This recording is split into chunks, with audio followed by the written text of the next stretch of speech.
ATP நேயர்களுக்கு அன்பு வணக்கம். இது ரொட்டர்டாம் மிருகக்காட்சி சாலையின் பகுதி 2க்கான வீடியோ. இதில் பார்க்க போகிறது நீரியல் காட்சியகம், அதாவது எக்வாரியம் தான் பார்க்க போகிறோம். இங்கே பல வகையான மீன்கள் வேறுபட்ட அளவுகளில், அதாவது சிறிய மீன் பெரிய மீன் காணப்பட்டன.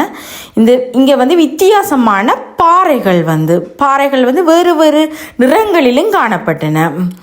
அதாவது இங்கே காணப்பட்ட அந்த இதில் இருக்கிற அந்த மீன் இந்த மீனை சொல்கிறது பேட்ஃபீஸ் என்று சொல்கிறது. இது உடல் வட்டமாகவும் ஒரு தட்டையாகவும் காணப்படும். இவை அந்த உடலில் கருப்பு நிற பட்டை காணப்படும். இதுவே கூட இங்கே இருக்குமெண்டா வெப்பமண்டல கடல்களால் காணப்படும். இது மெதுவாக நீந்தி செல்ற திறனுடையது.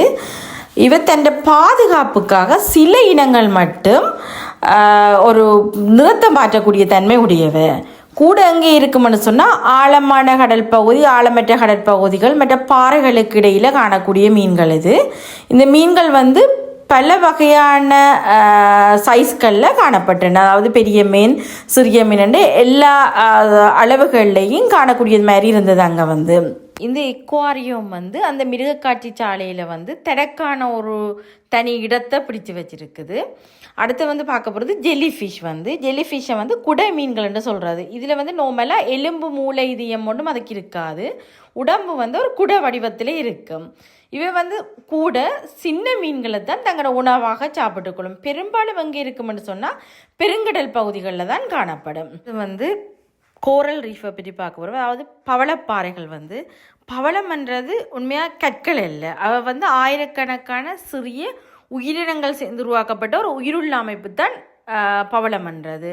அதில் வேறு வேறு நிறங்களில் வேறு வேறு உருவங்களில் அந்த பவள பாறைகள் காணப்படுது. கூடுதலாக ஒரு பச்சை கலரில், இளஞ்சிவப்பு நிறம், மஞ்சள் நிறம் என்று சொல்லி வேறுபட்ட நிறங்களில் அந்த எக்வாரியத்தில் காணக்கூடிய மாதிரி இருந்தது. இதில் இருக்கிற அந்த குமிழ் பவளம் கூட வெப்பமண்டல கடல்களில் தான் காணப்படுது.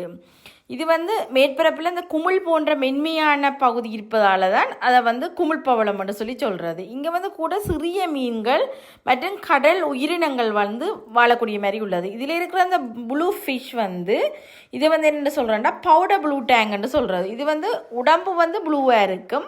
மேலே ஒரு மஞ்சள் நிற முதுகுப்புறத்தில் ஒரு மஞ்சள் நிறம் காணப்படும். அதை தாண்டி முகத்தில் கருப்பு நிறம் காணப்படும். அங்கே சுறாக்களை காணக்கூடிய மாதிரி இருந்தது. மீண்டும் நாங்கள் பகுதி 3 வீடியோவில் சந்திப்போம். நன்றி, வணக்கம்.